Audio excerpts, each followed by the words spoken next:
gosh, guys, thank you so much for the applause. You're too kind. It's Rue, aka Basic Girl. Guys, I'm so excited to be back. You have no idea how much I've missed you. Anyways, today we're going to be talking about the top 10 albums that came out this year, which also happen to be my favorite albums. Why? Because I have great taste and I want to share what I've been listening to this whole year. Just a quick disclaimer, guys, I listen to a lot of pop, so that's something you might notice. However, I do think that there's something on this list for everyone. And remember, if you like it, make sure you comment down below. And if you don't, also comment down below. But let's make sure to remember to be respectful and leave your favorites down below so we can chat and just talk all about it. So coming in at number 10 is Was It Even Real by Olivia O'Brien. Olivia has released a few EPs in the past, but this is her debut album, and it's a strong one at that. I feel like when a lot of people think of Olivia O'Brien, they think of that one song, I Hate You, I Love You, which, in my opinion, sucks. No offense, love her. But that song really put me off from listening to her music, and it's something that I regret because her music is so real, and she's such a talented lyricist. Guys, I literally feel like I'm reading her diary when I listen to the album, and her album is literally just sad lyrics set to bops, which is my brand, literally. But yeah, her album talks a lot about like depression and loneliness, and that's just like super universal and something that everyone can relate to. And Olivia high-key exposes herself, and she literally calls herself out so many times, but then you realize you and Olivia are literally the same person and she's calling you out.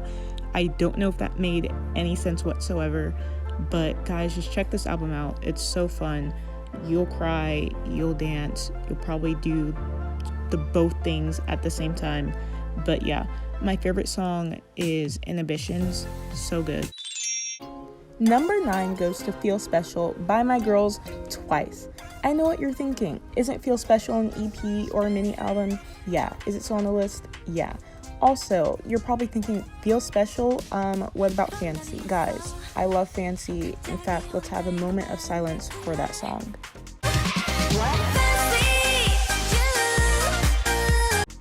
Oh, wow, what an iconic moment.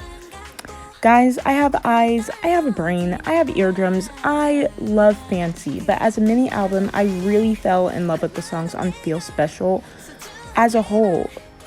I'm forever grateful to Fancy because it made me a true fan of Twice. It made me once. Oh, I'm so annoying. Anyways, as a huge K-pop fan, I knew about Twice, obviously. Like, I've heard about them throughout the years that I've been listening to them. But 2019 was the year where they, like, blew me away. They got in my face and they're like, girl, we're here to stay. You're gonna support us. And Feel Special, the song itself, Feel Special, is a bop and a half. I think it was a perfect follow-up to Fancy. And all of the songs on it are just so much fun. If you just want to dance, even if you don't understand what they're saying, you can look at the lyrics. If you're not into K-pop, just the live performances, everything, the choreography. Oh, this was just such an era. I especially love the vocals in 2129.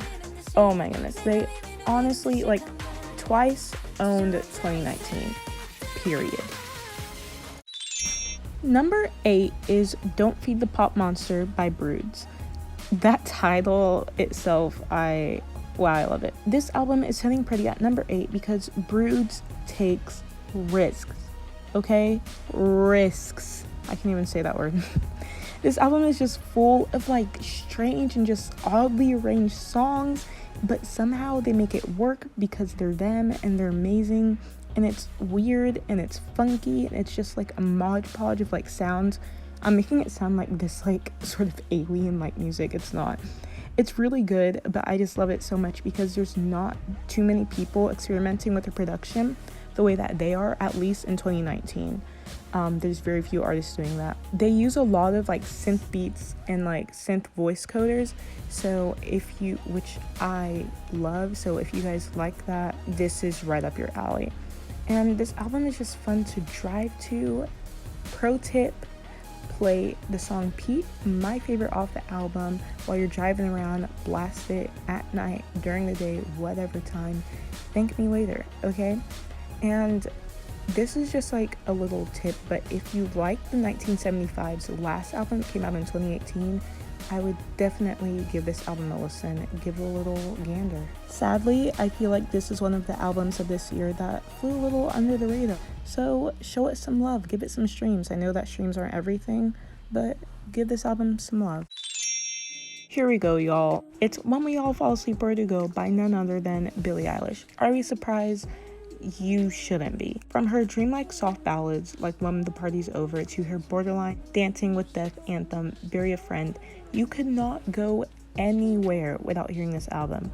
Now, I've been a Billie fan since 2017, and it's kind of crazy how the world collectively woke up one day and decided to be obsessed with her like overnight. She and Phineas completely killed her debut album. I'm obsessed with Phineas's attention to detail on like the production of this album, and every single song you could just tell that they took their sweet time. I know Billie mentioned that it took forever to finish this album and they thought that they never would. Like, who else would start off an album with Invisalign ASMR but Billie? Like, honestly iconic. And every time I listen to You Should See Me in a Crown, I never fail to get chills by the knife script effect that happens at the beginning of the song. I also very much respect Billie for taking a stand against drugs and alcohol in her song Zanny. In an industry that glorifies that, it's super refreshing to see such a young artist, especially a woman, creating such a powerful song on her debut album nonetheless. I could go on and on about other details, but you guys get the point. My personal favorite is My Strange Addiction, and I feel like it's an underrated one. Let me know down below which is your fave off the album. Number 6 belongs to your childhood faves, Ally and AJ. Don't act like you didn't go ape to potential breakup song in your room when you're alone. Now, I'm about to go off because all 2019, you're going absolutely bonkers. Go positively bonkers, yeah? Over the Jonas Brothers and played Ally and AJ dust. If you didn't know they came out with new music, now you know. You have zero excuses not to listen to the EP because it is too good. When I say that I was playing this all summer 2019, I mean all summer. They really did come through with 70s and 80s inspired pop perfection that we did not know we needed, but I am so glad we have. And this music suits their voices so well. It has zero skips. Sanctuary will give you a good feeling. It will leave you feeling light and thankful, and just, I hate the word vibes, but just good energy. It'll just leave you feeling good. I love this project. If you can't tell, please go listen. This art is too good to be slept on. My favorite song is Star Maps. Oh my goodness, so good. Sitting pretty at number 5 is Grammy nominated album Thank You Next by the Ariana Grande. Wow, 2019 was really her year. We can never forget the fact that Ariana made and produced this album in only 6 months after Sweetener. Now, some of y'all like to discredit Sweetener and hate on it, but you know, that's for another video. We're focusing on Thank You Next. I love this album because it's Ariana's most personal album to date. Now, I'm not gonna lie, I'm not gonna pretend like I loved this album the second it came out. It took a few listens to grow on me. Now, if you've been following Ariana like I have for a while, then this album is very different from her rest.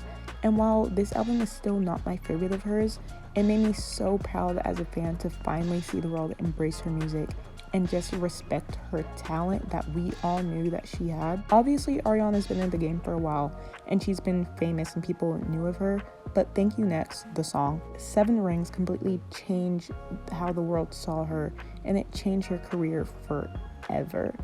Like, you could not go anywhere without hearing about this album. My personal favorites are In My Head. Oh my goodness, it's an amazing beat. NASA, the hook on NASA sends me. And then Imagine, those whistle notes, legendary. Number 4 is Sucker Punch by Sigrid, aka my Norwegian pop princess. Guys, I love this girl. I don't know what they're doing in Norwegia, but they're doing it right. She is making some of the best pop music I've heard in a long time. And I mean a long time. I love her because she's literally a sucker punch, don't hate me, to our faces, you know? She's such a breath of fresh air. She's young, she has the talent, she's so different. Sucker Punch is another one of those albums that I was playing all summer long. I was jamming. I love Sigrid because of her unique production choices.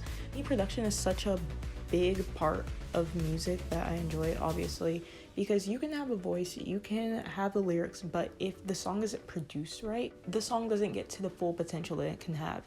The production on this album is top tier. Her music makes you want to dance, but then also she has some soft ballads on the album that it'll make you want to crawl in a hole and die.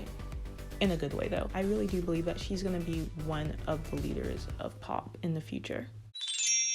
Number 3 goes to Lover by Taylor Swift, the lyricist queen. She brought us another amazing album. I really enjoyed listening to this album because I feel like we got to see a side of her that we hadn't seen before.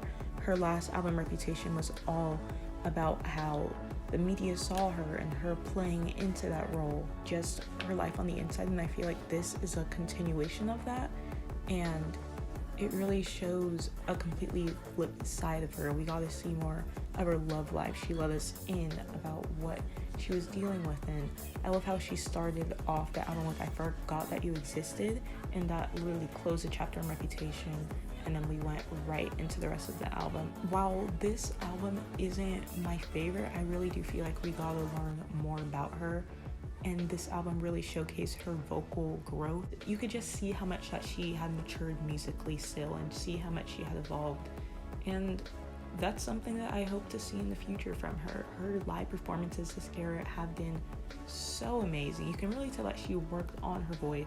In the past, Taylor publicly has been really private about her relationship with Joe, but I feel like this album, especially with Cornelia Street and Cruel Summer, I feel like she really let us in. The way that her lyrics can make you feel and see whatever she went through, that's just talent. My favorite songs off this album have to be Daylight and Cruel Summer.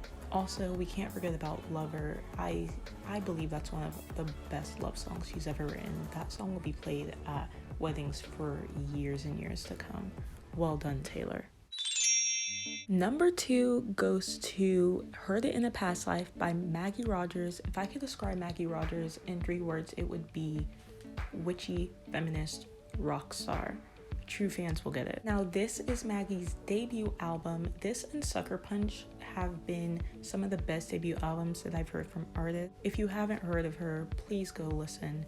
A lot of people say that she reminds them of early Stevie Nicks. It's really hard to describe music that you love so much because music gives off a feeling, you know, and it's really hard to put those feelings into words. This album will make you cry, it'll make you want to groove. It's really 70s and 80s inspired. Her vocals, oh my goodness. I was blessed with the experience to get to see my girl live. She was amazing when she went on tour for this album. She sounds exactly the same as she does in studio. She has so much, she lays everything on the stage. Watch her dance, it'll make you feel infectious. She kind of just reminds me of Lorde when she's performed. My girl also got nominated for a Grammy for Best New Artist. Such exciting stuff.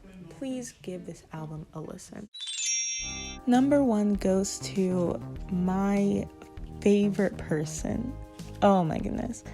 It is Fine Line by Harry Styles.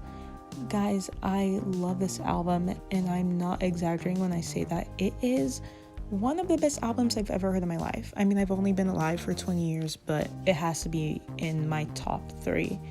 Just everything about it. Oh my goodness. I'm so proud of him. I'm a directioner, you know, so I'm biased, obviously. But he literally blew it out of the park with this one. Blew out water, park, whatever.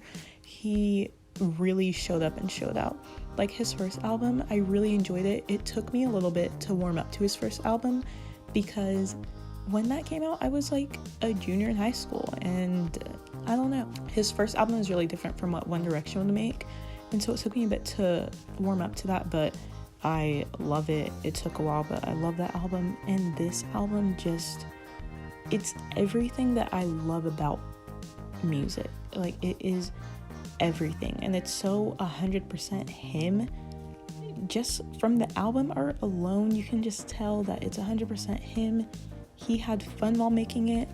These songs are so fun. Let's just take a moment to talk about the songs. Sunflower Volume 6 has to be one of my favorites. It is so good. The production, the little sounds he makes at the end, oh my goodness, they're so good. Obviously, we heard Watermelon Sugar, Adore You, Lights Up when they all came out. Those three, it's so hard for me to pick a favorite. It really is, because each song is so good but so unique, but it also is so cohesive. This is just such a fun era for Harry fans because he's just having fun and he's just doing what he loves. And he's literally taking the world by storm. I feel like slowly, little by little, the world is becoming obsessed with Harry Styles, and it's for a reason. It's not just because he looks good. It is because he has a voice and he has a message of inclusivity, and he's a man of the people. Like, what else can I say? And Fine Line gives me chills every time I listen to it. It is the perfect song to end the album off of on a hopeful note. To Be So Lonely, so good, so good. There are songs for everyone on here. There's dancing songs, there are songs to cry to. If you like folk music, listen to Canyon Moon. It's just a fun album all around. It's a good time. The grouping just makes sense. Side A is more hopeful, it's fun, it's free, and then you get into the side B and it gets sad, you know? It's about being sad, crying, break up, but then it gets hopeful again. And then there's Fine Line. It's just so great. I'm seeing him live in July. I am pumped. I am ecstatic. I am ready to go absolutely wild. But yeah, I'm sure you've heard it. Also, this album is going #1. It is a #1 album. It's gonna be his first #1 album in the US. So excited for him. But yeah, listen to this album for a good time, for a sad time, for any time. Listen. In conclusion, it's Harry Styles' world and we're all just living in it. Guys, thank you so much for listening to me ramble about the music that I love. Please don't forget to leave your favorite albums in the comments. Did we have anything in common? Also, let me know about the music you love this year. Yeah, see you next time.